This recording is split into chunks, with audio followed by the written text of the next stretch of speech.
Hey everybody, it's Dave here. Welcome to Holiday for Two.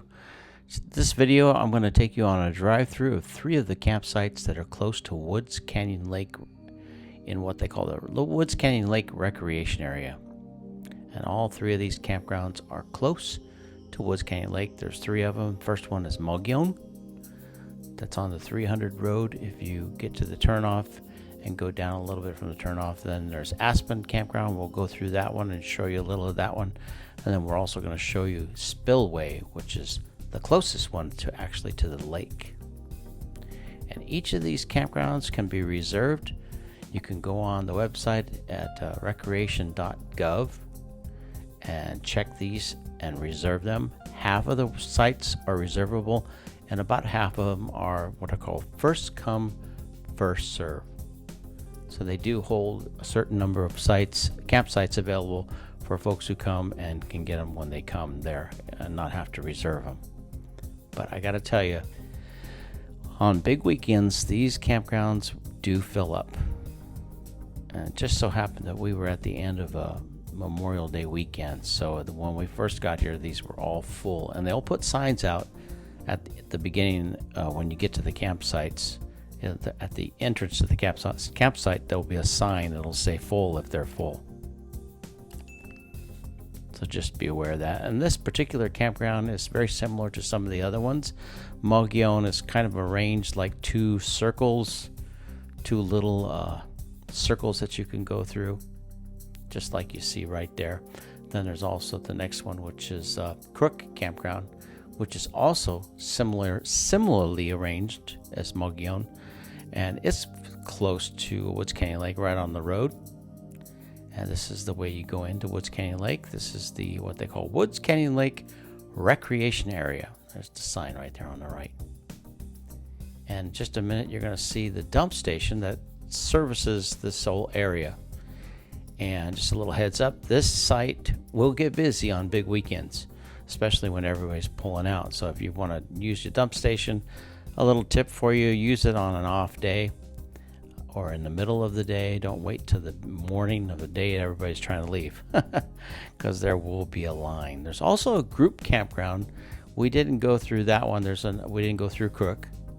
There's a group campground here also that you can reserve. But we're going to take you through Aspen, with the largest one at 148 campsites. Like I said, some of these are first come, first serve. So if you get here, the price is $34 a night. If you have the pass, you can get 50% off that. They also charge you if you have an extra vehicle coming along. That doesn't include if you're towing a vehicle behind your RV. Now, these sites that we're going through are numbered 28, 29, 27. We're kind of going backwards here. So we started there with 27 or 28, 29, and we're going backwards. So on this first loop, it goes all the way from 29 down to 1. And then I'll make a little turn at the end of this and go around down the next little loop. This is actually one of the original loops in the campground. Years ago, it only had 2 loops. It only had about 60 campsites, 65. And then they added some more as the years went by, because demand was so high for camping spaces. And so they actually increased the number of campsites available at Aspen. There are nice restrooms. There are water spigots available. No hookups, so there's no electricity. There is a dump station available, like I said, on the way out. There's also trash facilities, and I'll show you that up here in just a minute as we go up the road. Most of the sites are fairly nice and level. I can't think of any particular sites. There are some pull-through sites. So if you're towing a vehicle, there are a few pull-through sites. You want to look on the map. I'll put a link down below for you so you can click on the map and the information and check it out. But most of the sites are kind of like pull in or back in. And as you can see, I'm probably going the wrong way. If I was pulling a trailer this way, I'd probably want to go around the loop the other way and then back in with my trailer. So just kind of be aware that I'm kind of going backwards here. So I wouldn't go in this way if I was pulling a trailer. I'd go around the loop the opposite direction that I'm going as I'm driving through. So there's the trash right off to the right. And that's actually the old entrance off to the right there, but it's closed now. They have a new entrance to Aspen. It's a little bit nicer, I think, because it's up the road a little bit. There's not as much traffic right there where the new entrance is. And some of these sites, like right there on the right, those are host sites. And during busy seasons, they'll have more hosts in the campground. They may have up to as many as 4 hosts because there are such a large number of sites. And the hosts go around and they clean up the sites, pick up trash, and stuff like that. And they also will, if you need firewood, they have firewood and ice available. And if you ask them really nicely and maybe give them a little tip, they might even bring your ice to your campsite for you. I know they've been known to do that in the past for folks, so that's really nice. So we're kind of turning up one of the little lanes this way. Actually, I think I may have missed the inner loop there. I'm going up 94, 93, 92 on the, if you're looking at the map. There's one of the hosts in their little buggy. They go around, they rake the sites, make them look nice, pick up trash, make sure the fire pits are nice and cleaned up and the fire's put out. It's always good to check with your camp host. They will probably tell you as soon as you check in whether there's fires, whether you can have open fires or not. If there's no open fires, which would be like charcoal or wood, you can use a propane stove during restrictions. And when we were up here on Memorial Day, there were restrictions. So we were allowed, there's one of those cutoffs that go up to the top loop there. Now on the left side, you can't really see it here, but as you're driving through this loop, in the middle of the campground here in Aspen, it's really cool because they have a grove of aspen trees right in the middle. And we've camped here many times before. We were actually in one of these spots in here a few years ago and with our kids, and a group of elk came through in the evening. Just, I want to say probably 7:30, 8 o'clock, as the sun was starting to go down, and we heard noises. And then we heard people talking really loud and getting excited, and a pack of elk came through. Herd? Pack? I don't know what you call it. It was probably about 6 or 7 of them, like a mom and dad and a couple of little fawns and babies or whatever, and they were walking through it. It was so cute, and we got pictures and stuff. So be on the lookout for elk, especially in the summertime. You'll see them just pass right through the camp. And most of the time they won't bother you, but they are known to open ice chests. It's kind of funny. I remember somebody telling me about that. I had an experience where they came right into our camp one time. Now, they didn't get into our ice chest, but somebody told us that they indeed will open ice chests, and they like to root through there. So if you've got goodies in there like blueberries or strawberries or apples or anything in your ice chest, watch out. You might want to keep it in your car, because they look for stuff. They're really smart little animals, you know. Well, not little, but they're smart. And they are kind of familiar with the things that humans bring with them.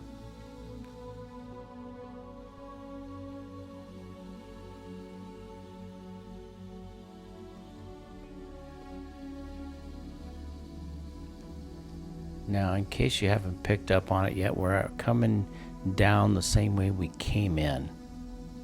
So some of these campsites right here might look a little familiar if you were watching earlier. We're on numbers 58, 57, 60, 59, and so on. There's the little camp host there next to the pickup truck. And the camp hosts are pretty good about going around and just checking in everybody and seeing what they need. And they keep an eye on things. Their quiet hours, I believe, if I remember right, are like 10 p.m. till about 7 a.m. or 6 a.m. So no generators after 10 p.m. Most of the time, people don't run them anyway past 9 p.m. Sometimes they do. If it's really hot, they'll run their generators. And when it's a really hot time of the year, like late July. There's all the garbage cans. You can see lots of dumpsters available.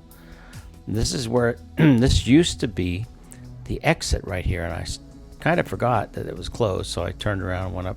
This used to be the host station right here, so they've got it all closed down. So they actually have some host sites there, and they do have firewood available when firewood season is in effect. Now I'm going through the middle section where you see the blue truck there with the cab over camper. This will be the middle section.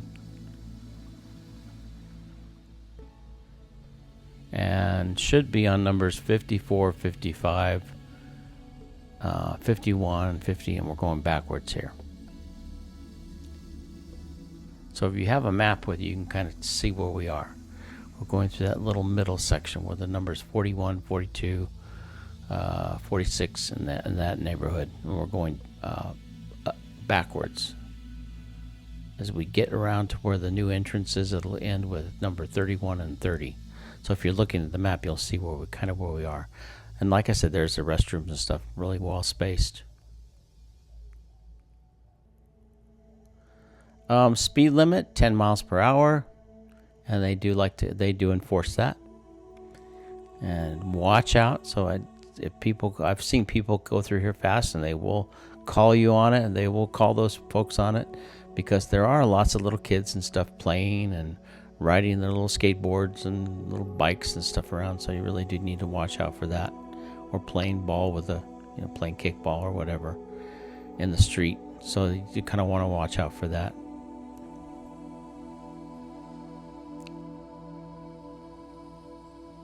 Weather, the hottest months here at Woods Canyon area will probably be mid to late July. Once you get into the monsoon season and the thunderstorms start coming, it'll be really hot until the storms come in. And once the storms come in and the rain falls, it cools down very quickly. So that could be like mid-July, maybe sometimes around the 4th of July through August. We get those monsoons, and it gets hot and muggy in the morning. And when I say hot for Woods Canyon Lake, I'm talking maybe 85, 90 and humid. But then the storms come in, dark clouds roll in, and oh boy, does it feel good when it rains, because it cools right down to about 70 degrees real quick. 70, 68 degrees. And by dinner time, if it rains like that, you'll be reaching for sweaters and putting your jackets on, making a little fire, enjoying it. So we're going to take you up now and show you Spillway, which is a little closer actually to the lake. We've never stayed in Spillway, and I'll tell you a little bit about some of the advantages of each of these in just a second. And we're getting ready to turn into Spillway Campground, the last one I'm going to show you. This has the advantage of being the closest campground to the lake within walking distance. Aspen, you can walk to the lake from Aspen. It's a little bit of a walk down the hill, but this one you're actually right on the lake. So if you're a fisherman and you like to do fishing, this might be the campground you want to look for. It's a little more rustic, not quite as nice and level, although the sites are pretty nice. You'll see as we go through them. I want to say there's like 35, 40 sites. Some are reservable, some are first come, first serve. And I told you I was going to tell you what some of the advantages are. Well, the advantage to this one is that you're close to the lake. The disadvantage is, you ready? Mosquitoes. There are times of the year that the mosquitoes can be bad. Like I just talked about a few minutes ago about summertime monsoon season. That's going to be the worst time of the year. When it gets hot and muggy, those mosquitoes will bug you. You want to make sure you bring off or some kind of a spray lotion to use to keep the mosquitoes at bay. And July to August will be the worst time. Although sometimes in June and May, we can also get what's called no-see-ums, the little bugs that are like, they get around your ankles and stuff and bite and leave marks. And sometimes they're not at all. You won't see them at all. Sometimes you will. It just depends on the weather that we've had for the winter and spring. If we had a lot of winter rains and snows and spring rains, then it's like the no-see-ums can get kind of become a nuisance. Some years we don't see them at all. No-see-ums, no-see-em. But you see what I mean? As I go through this, there's some pull-through sites that are really nice. It's kind of a dirt path through here, but it's nice little sites. Bathrooms. Water spigots available. It's not as paved like Aspen was paved. They do have tables and fire rings and stuff, but this is really a great campground area if you want to get close to the water and do some fishing. And so that's a good reason why this campsite gets packed.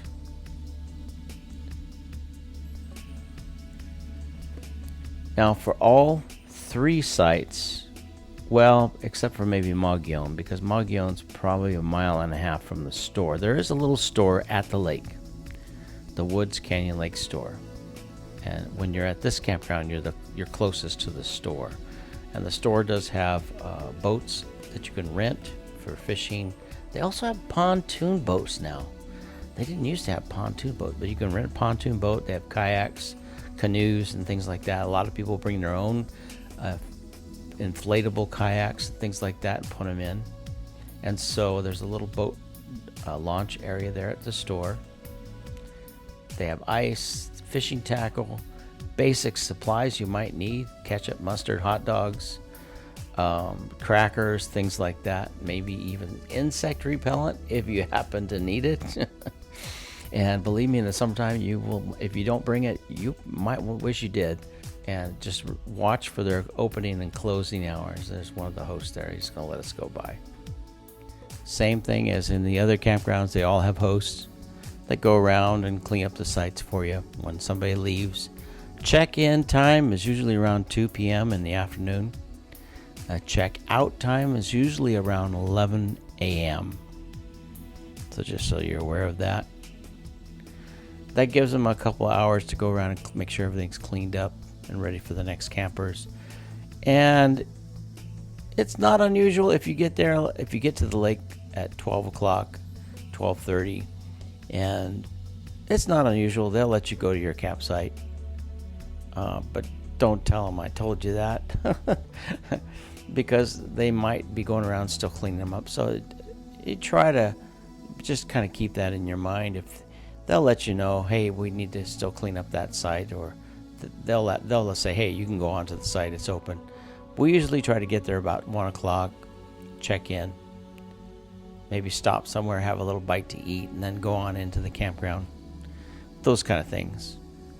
And there's little parking spaces there, and there's also a store. So let's say you got there at noon and you weren't ready to check in, you could go down to the store, and there's room there where you can park, go in and get any last minute items you need, and then head up to your campground at 2 o'clock.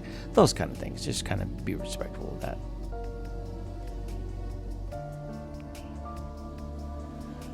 It's a pretty campground. This is one of our favorite areas to come and camp in the summer. You're about 7,000, anywhere from 7,000 to 7,500 feet in this area. And like I said, it can get warm in the summer. And in the wintertime, they close this all up because it does get snow. I've seen reports of 3 feet of snow, believe it or not, in this area in the wintertime.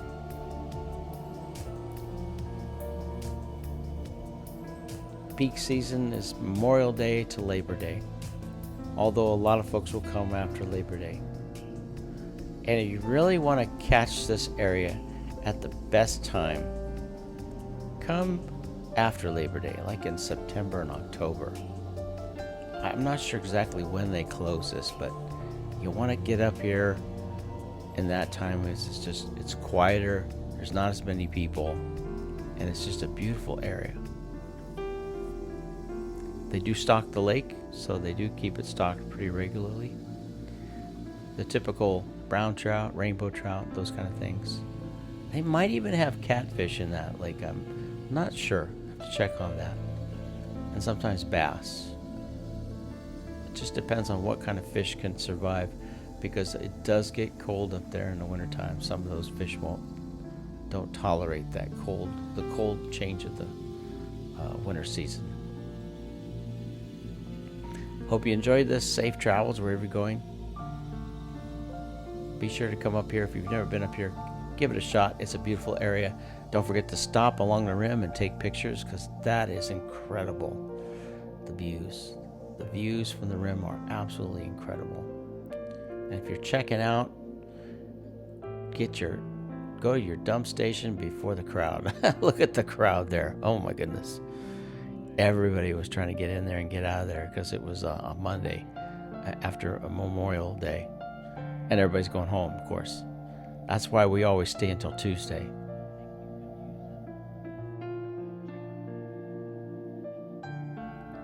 Well, thanks for watching. If you like this video, please be sure to hit the like button. Don't forget to subscribe. Catch us on our next video. Have a great day. Let you enjoy this. Bye.